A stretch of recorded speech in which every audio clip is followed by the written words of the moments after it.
welcome to my channel. This is Mitch from Mahikadrakonika Anything Tarot, and tonight we're going to be unboxing one of my favorite cards. I purchased this a month ago from Amazon. I am a follower of the Draconic Path, and I naturally love collecting cards or oracle cards or tarot decks that depicts dragons. So this is I was attracted to this card because it has a different representation compared to most of the dragon decks that we normally see online. This has a particularly very light energy, and then it also depicts such a vibrant and such a very young energy when you use this for reading. So this oracle deck is called the Field Guide to Garden Dragons.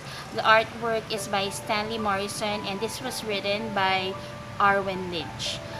The box is very sturdy, so you can use this to keep the card. I've always loved tarot decks that has beautiful boxes. Usually the tarot boxes comes with like ordinary boxes, but right now they have leveled up, and then they constantly produce tarot decks or oracle cards which comes in a very sturdy box, and this is one of them. At the sides you will see the name of the deck, which is called Field Guide to Garden Dragons Deck and Book Set. At the back you will see some of the cards and some of the illustrations in the card. The back says, you never know where you'll spot a garden dragon. It could be on your travels, on a nature walk, or even on your own backyard. This whimsical deck, yun yung pinaka-word doon. This deck is very whimsical. This whimsical deck presents 46 adorable dragons, each with a mystical message to share. The 138-page illustrated guidebook gives delightful descriptions, so you can identify dragons to help you with their magic and wisdom. This includes 46 cards and a 138-page guidebook. This was published by US Game Systems Incorporated. The retail price of this, I think, is around 1,000 pesos. But sobrang mahal yung shipping because I bought it from Amazon. So mabot siguro siya ng mga 2,000 plus. Okay, so let's try to unbox it. The first you will see is the guidebook. Ang guidebook niya, the guidebook is, as we read earlier, it is 138 pages.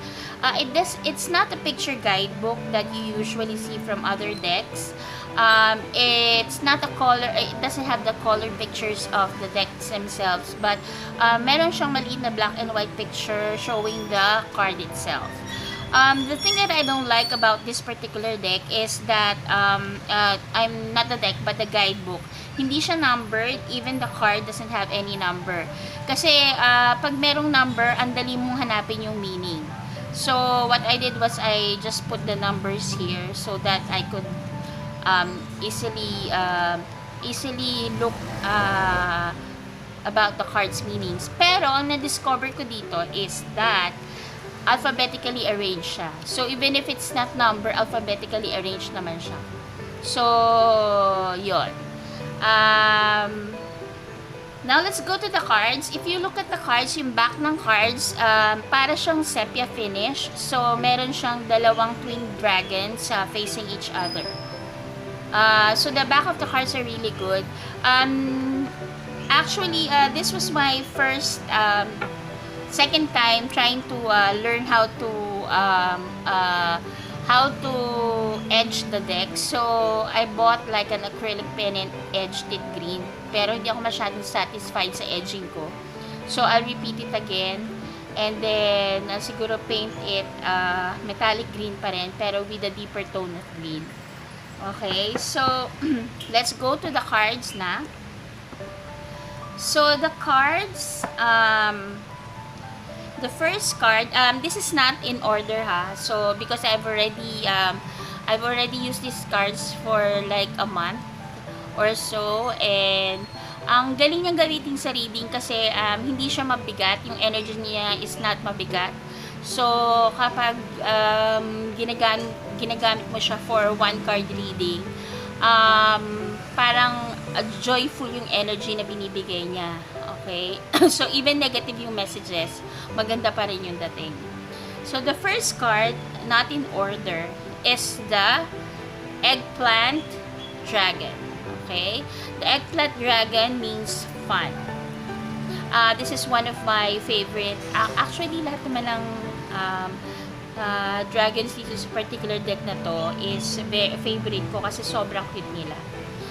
Next is the Honeydew Dragon, which means gratitude. So if you check ang artist, pinattern niya yung illustration ng decks sa itsura talaga ng fruit. Next is the Strawberry Dragon, which is one of my favorites. This means celebration. Next is the Carrot Dragon, which means observe. Next we have the Peapod Dragon. So the Peapod Dragon means to organize. Next we have the Pineapple Dragon. Cute talaga siya, which means hospitality. Next we have the Lucky Clover Dragon. The Lucky Clover Dragon, syempre dahil Lucky Clover siya, ang meaning niya is luck. Next, we have the Kiwi Dragon, which means fertile. Next, we have the Gooseberry Dragon, which means stealth. Next, we have the Blackberry Dragon, which means timing. Next, we have the Pumpkin Dragon, which is mystery. Next is the Coffee Dragon. Isa pa rin sa mga favorite ko, which means energy. Next is the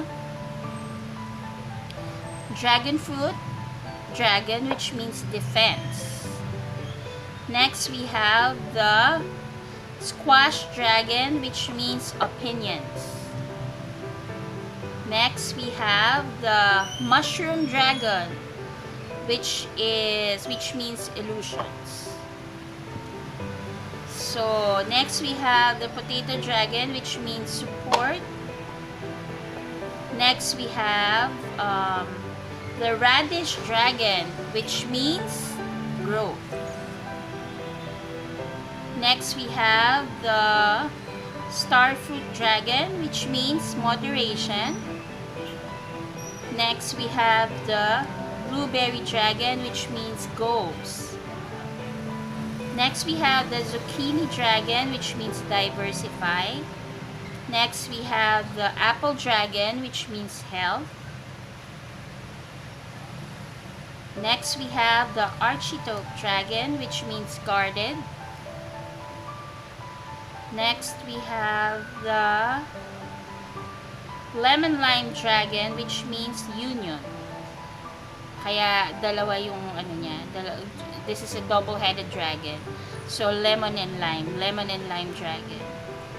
So this means union. The Watermelon Dragon, which means success. Next we have the Celery Dragon, which means renewal. Next we have the Cherry Dragon, which means grace. Next we have the Peach Dragon, which means vulnerable.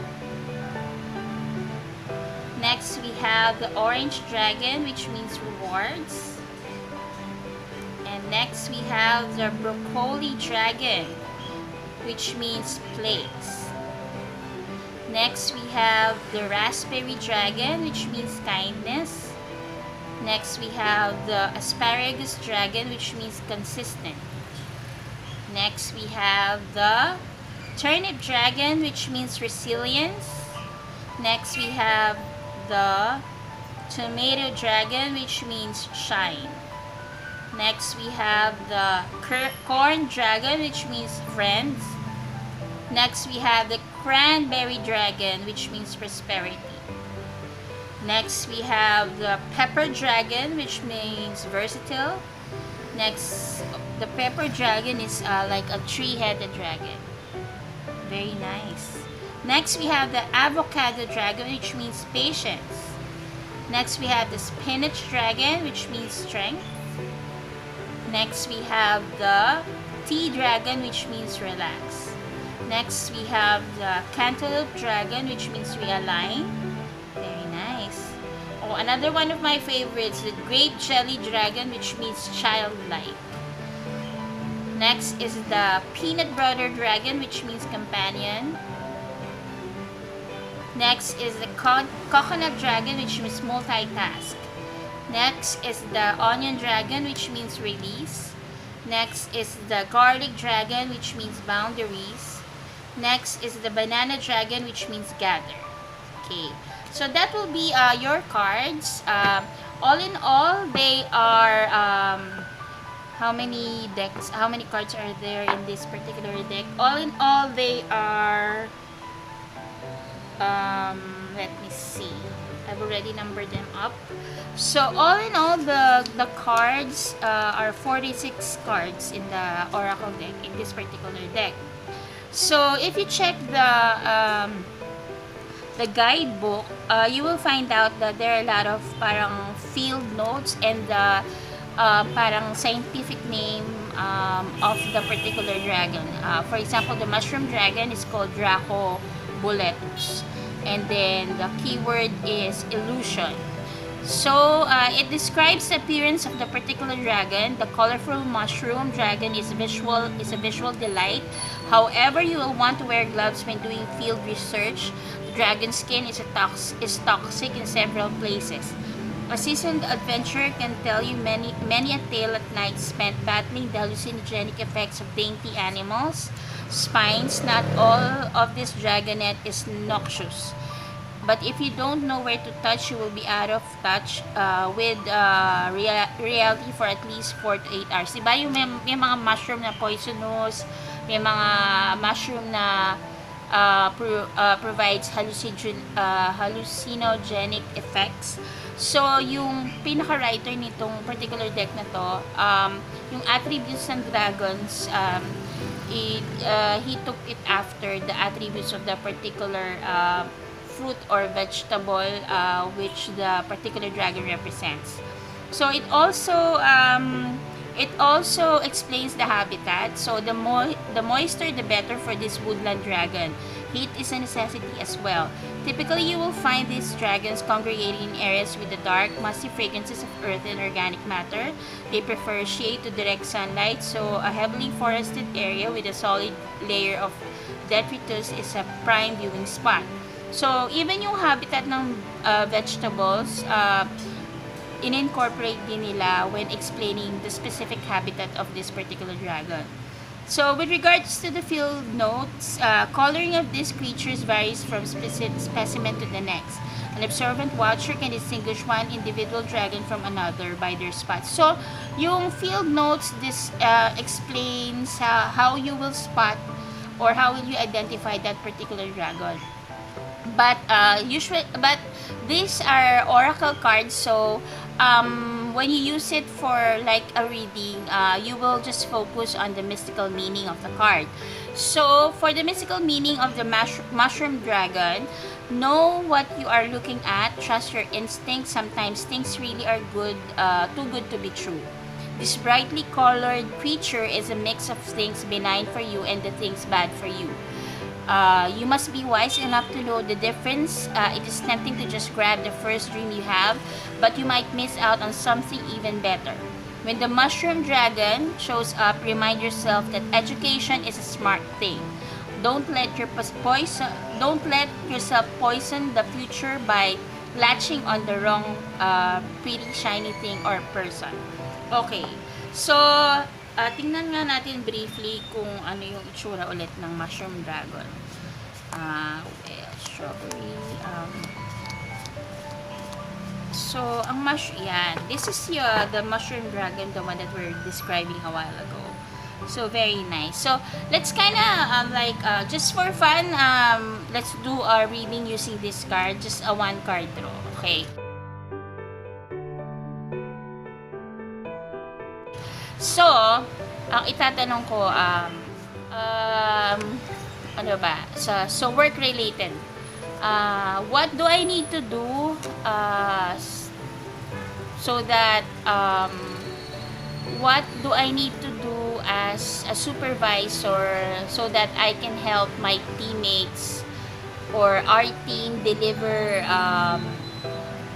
or meet our KPIs? Okay.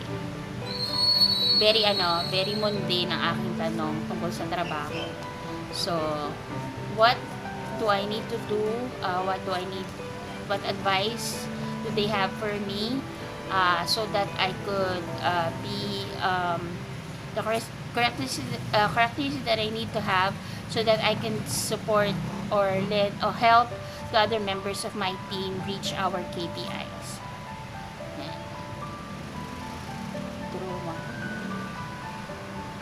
Stealth. Well, basahin natin stealth.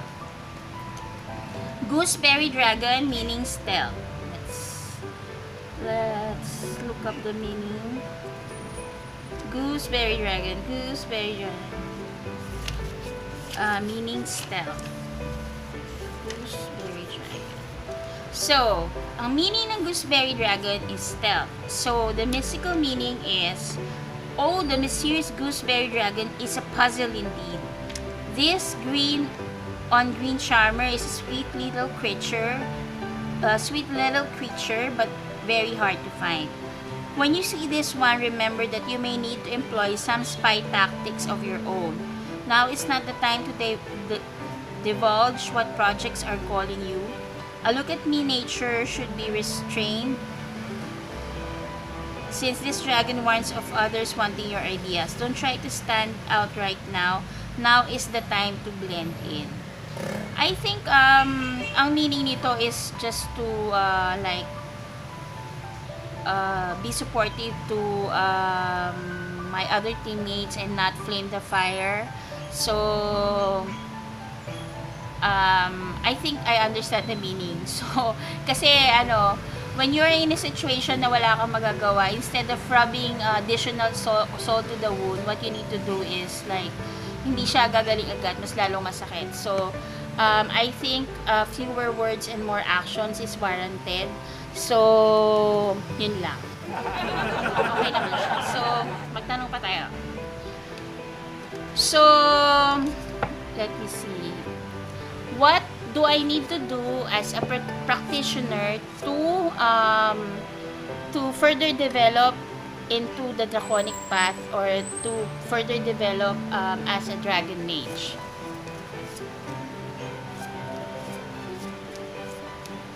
Let's see.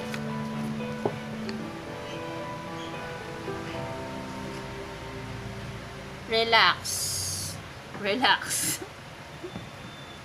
Hindi naman ako bigla doon kasi I'm a very impatient person. Kapag meron akong nagustuhan, very impulsive ako sa lahat ng bagay. Gusto ko ngayon, halimbawa, meron akong gustong matutunan na bagay. Hindi talaga ako titigil hanggat hindi ko matutunan agad. Diba, sometimes it really takes time for you to learn. You have to give yourself the time to adjust. So, basic nature ko kasi impatient ako. So, pag hindi na ako kapag impatient na ako, sumasali na yung nahahaluan na yan ng pagkataranta. So, medyo tarantahin ako kasi kapag meron akong gustong gawin, ang dami-dami kong iniisip kung paano siya gawin. So, I don't really have time to relax kasi parang meron akong adrenaline rush. Gusto ko talaga makuha as soon as possible. So, let's read kung ano yung meaning ng T-Dragon, which means relax, yung mystical meaning niya. So, what's your hurry right now? Natawa ako. I'm really very, very, parang, very eager to learn. Gusto ko agad kasi mag-advance sa draconic path. Gusto ko mag-develop ng sarili kong path, which eventually I did naman. Kaso, parang feeling ko, sobrang bagal ng progress ko. Wala pa akong nagagawang libro. So, medyo ang ni-level up ko lang, natutunan ko yung concept ng service, natutunan ko kung respect, what do you call this, humble, pagiging humble, ganyan. So, parang feeling ko wala pa akong na-conceptualize na anything magical na po pwede ko ipasa kung sino man yung gusto mag-aral. So, sabi niya, what's your hurry right now? If you are feeling anxious or rushed, it's time to make time for yourself. The tea dragon reminds you that you should relax with a nice cup of this lizard's namesake. In preparing the tea, breathe through the time it takes to boil the water. Then perhaps you could sit quietly for the steeping time as you drink in the hot liquid. Remind yourself that it is a gift you give to others when you relax. Kasi meron akong habit na pag medyo taranta na ako, yung mga taong kasama ko natataranta na rin. So, ang ganda ng advice. As you drink in the hot liquid, remind yourself that it is a gift you give to others when you relax. You can deal with the stressors of the world better by indulging in your very own tea ceremony. Very nice. Sige, last na lang. So, sa love life naman, ano masasabi niya sa akin? Well, yung mga friends ko, pagtatawanan ako kasi usually, kapag gumagawa ako ng reading about myself, tapos love life, ano bubunod ko? Hermit, The Tower, wala nang maganda. Tingnan natin kung meron siyang magandang mensahe para sa love life ko. Okay. Raspberry Dragon, kindness. Anakaw, ang conditional love na naman. Kaya lagi naman unconditional love, mga ganyan. So, kindness. This is about my love life. Basahin natin. So, this is the Raspberry Dragon. So, the mystical meaning is sweet and gentle. This dragon carries a message of kindness. There are those in your world who need your special brand of friendship. Hi, friendship na naman. They may seem thorny, but if you are patient, they will yield. Don't force the issue at this time. Self-love na naman tayo. Smile sweetly as you deliver your message, then back away. Some things take time to take root and bear fruit. Kailan pa? The Raspberry Dragon reminds you that the soft approach is the best one at this time. Don't forget to be gentle with yourself as well. Suma total, self-love na naman. Ay, nako. Let's try other decks to unbox. Baka mamaya makahanap din ako ng love life. So, this is the field guide to garden dragons for you. So, if you've been like watching since kanina, you will know that these cards may be simple, but they pack an So, they really, sumasagot talaga sila. So basically, connected na ako with this deck.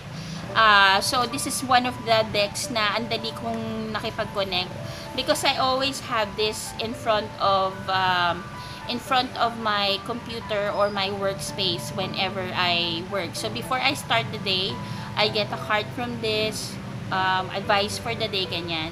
So, yan ang tip ko. If you really have a card, maski anong card yan, pag attracted ka, find time to get to know the card and build a relationship with it. Diba yung iba, ang ginagawa nga, inuunan yan, o they take the card everywhere they go, and then they journey the cards, lalo na kapag tarot card siya, gumagawa ka ng journey ng major arcana niya. So, I believe kasi, you need to establish a relationship with the cards. Tarot decks for me are like, I consider them friends, parang ganyan. So, iba-iba sila ng personality, iba-iba sila kung paano magbasa. That's the reason why I really like collecting cards. And I've always loved divination. I think what got me into the esoteric path is because of divination. So that's it. So always remember that whatever card you like, take time to spend time with it, talk to it, basahin nyo yung guidebook, read, magbasa-basa ka hanggang sa during that time maintindihan mo na kung ano yung gusto niyang sabihin. So there are, di ba, meron mga tao na kapag matagal na magkasama, your best friends na lang, kasi wala akong love life, so mga best friends mo na lang. Because of the time that you spend with each other, you are already able to finish that each other's sentences. So reading cards, ganun din. So, kapag ano na sila, matagal mo na siyang ginagamit at connected na kayo at gelled na yung energy nyo with each other, isang bunot mo pala ng cards, alam mo na kung ano yung sinasabi ng cards. Because the card speaks to you through symbols, and then parang it ignites a specific thought in your head when you see that particular picture. So, sabi ko nga, advice ko, before you read the guidebook, be sure to journey the cards first, kasi mas maganda yung ikaw mismo yung magbibigay ng meaning sa card. So kapag sinulat mo na yung meaning ng card, that's the time kapag na-journey mo na silang lahat, tingnan mo yung guidebook just to check kung yung meaning ng guidebook kung yung meaning na inside the guidebook is also the same as the meaning that that you found out individually for each cards during the journey. So, yun lang. So, dito nagtatapos ang ating unboxing video. Actually, this is my second video. I'm still learning how to, how to do video editing, YouTube intros and outros, mga ganyan. So, eventually, it's my aim na to produce funny videos, like unboxing videos, because for all the tarot lovers out there, because karamihan ng mga unboxing videos na nakikita ko are from the States, so it's about time na maganda naman mag-produce tayo na somebody from the Philippines na makaka-relate tayo. Okay, so I know there are a lot of practitioners out there in the Philippines right now who also love tarot cards like me, or oracle decks and divination. So if you have suggestions on what cards you want to unbox, just comment down below, and please do like and subscribe. I would really appreciate it. And then your comments and suggestions are really welcome on how to better improve the videos that I post. So that's all, folks. I hope to see you in my next unboxing video. I have a lot more to unbox right now.